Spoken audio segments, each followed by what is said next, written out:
Hey everyone, and welcome. Today, we're going to dig into something that, let's be honest, affects every single person who uses Bitcoin, those transaction fees. We're going to break down how the type of Bitcoin address you use, yeah, that long string of characters, is probably the single biggest key to saving money and navigating the network like a total pro. So, let's just jump right in. Why is it that some Bitcoin transfers are crazy expensive and others are dirt cheap? I mean, we've all been there, right? One day you send some Bitcoin, the fee is a couple of cents. The next day you do pretty much the exact same thing, and bam, it's 5, 10, maybe even $50. What's going on? It seems totally random, but I promise you it's not. The answer is actually hiding in plain sight right there in your Bitcoin address. All right, so to really get this, we have to go all the way back to Bitcoin's original design. See, the network has this hard-coded limit on how big a block of transactions can be, and it's designed so a new block is found roughly every 10 minutes. When you do the math, that creates a pretty serious bottleneck. It means the entire network can only handle about 7 transactions per second, total. So, when a ton of people want to send transactions at the same time, they're all fighting for a spot in that very limited space, and that competition is what makes the fees go through the roof. So yeah, this core design choice creates what everyone calls Bitcoin's high fee problem. And for the better part of a decade, some of the absolute smartest developers out there have been working on some really elegant solutions to get around it. The first huge breakthrough was an upgrade you've probably heard of called Segregated Witness, or just SegWit. It was activated back in 2017, and the idea behind it is, honestly, pure genius. They figured out that the bulkiest part of any transaction is the digital signature. They call it the witness. So they thought, what if you could just take that part and move it, or segregate it, away from the main transaction data? Well, it turns out that this seemingly simple reorganization frees up a ton of space in every single block. And here's the really clever part. SegWit introduced this new idea called transaction weight. So the main transaction data, that gets counted like normal. But the signature data, the witness that got moved, it gets a massive 75% discount. It's only counted as a quarter of its actual size. This creates a new measurement called virtual size, or V-bytes. And since miners use this smaller virtual size to calculate your fee, you get a huge discount. So how does this brilliant little accounting trick actually translate into real-world savings for you and me? Let's take a look at the actual numbers. This chart shows it all, clear as day. A standard transaction coming from an old-school legacy address weighs in at about 226 virtual bytes. But look over here. The exact same transaction, but sent from a modern native SegWit address, is only 141 virtual bytes. That is a dramatic drop in the amount of data a miner has to include in the block. And that brings us to the bottom line, right? We're looking at a fee saving of around 38%. Think about that.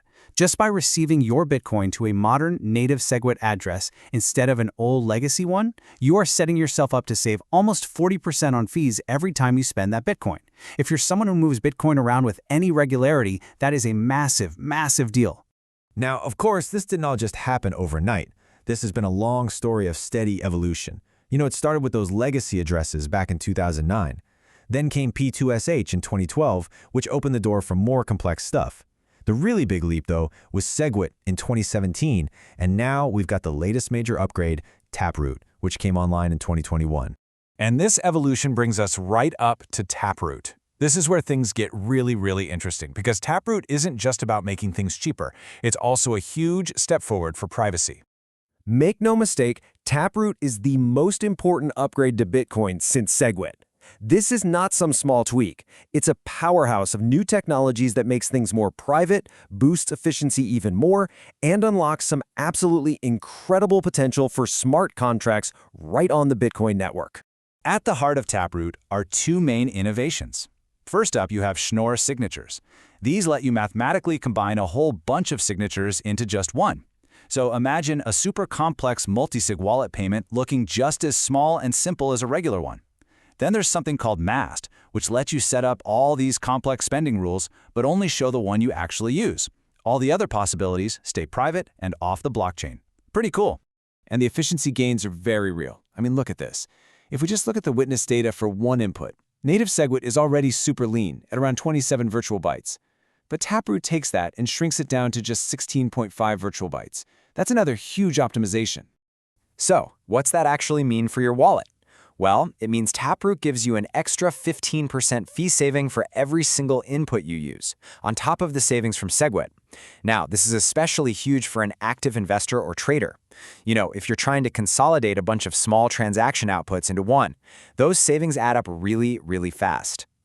But honestly, the privacy gains might be even more important than the cost savings. Because of things like Schnorr signatures, a complex transaction from, say, a company's treasury or someone opening a Lightning channel can be made to look exactly the same as me sending you $5 for coffee. It's impossible to tell the difference just by looking at the blockchain. And that is a massive win for privacy and for Bitcoin's fungibility. Okay, I know that was a lot of technical stuff, so let's boil it all down into a super simple, actionable cheat sheet that you can start using right now. And here it is. Everything you need to know all in one place. You can tell what kind of address you're dealing with just by looking at the first few characters. Legacy addresses start with a 1. Those are the most expensive. Nested SegWit starts with a 3. That was a temporary bridge. It'll save you about 24%. Native SegWit starts with BC1Q. That's your 38% fee reduction right there. And Taproot, starting with BC1P, builds on that to give you the cheapest per input cost possible. So the big question is, which one should you be using today? Okay, for most people, the sweet spot is native SegWit, the one that starts with BC1Q. It gives you great low fees, and almost every wallet and exchange supports it now. It should be your default. Now, if you want the absolute rock-bottom lowest fees and you're maybe playing with more advanced features, Taproot is the way to go. That's BC1P. Just make sure whoever you're transacting with supports it too. The ones you really want to avoid, the old legacy addresses starting with a 1. And hey, don't just take my word for it. This isn't a new idea. Years ago, Bitcoin Core developer Peter Will, one of the key people behind SegWit, he laid out this exact same path. He said native SegWit is the cheapest, but even that middle step, the nested format, is still way better than the original. The direction has always been towards making things more and more efficient, and the savings are right there for anyone who wants them. And that kind of leaves us with one last big thought to chew on.